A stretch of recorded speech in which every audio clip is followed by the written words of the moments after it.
আমি এখন যে জায়গায় অবস্থান করেছি এটি হচ্ছে সুরমা নদীর একটি চরে অবস্থান করেছি। এখানে দেখতে পাচ্ছেন ওইদিকে মানুষ খেয়া পারাপার হচ্ছে। এটা সিলেট সদর সুরমা নদীর মধ্যভাগ অংশে অবস্থান করেছি বলা যেতে পারে। আর দেখতে পাচ্ছেন নদীটি আস্তে আস্তে শুকিয়ে যাচ্ছে।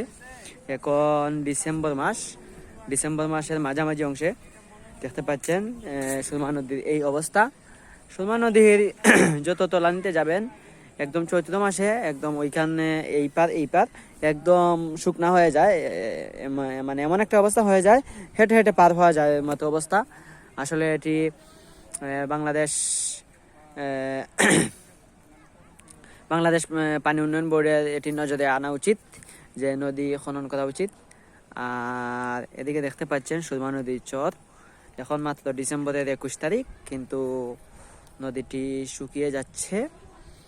আর এদিকে নৌকা পারাপার করেছে মানুষ। আর এই জায়গাটি হচ্ছে এক্স্যাক্টলি এখানে সিলেট সদরে যে মজুমদার পাড়া রয়েছে, মজুমদার পাড়ার পাশে এখানে সুরমা নদীর চর, এখানে আমি অবস্থান করেছি। আর সুরমা নদী বাংলাদেশের ভারতের একটি আন্তঃসীমান্ত নদী। সুরমা নদী বাংলাদেশের উত্তর পূর্বাঞ্চলের সিলেট ও সুনামগঞ্জ জেলার একটি নদী। বাংলাদেশ পানি উন্নয়ন বোর্ড কর্তৃক সুরমা নদীর প্রদত্ত পরিচিতি নম্বর উত্তর পূর্বাঞ্চলের নদী নাম্বার 83। আর এটি বাংলাদেশের প্রধান নদীসমূহের একটি অন্যতম নদী।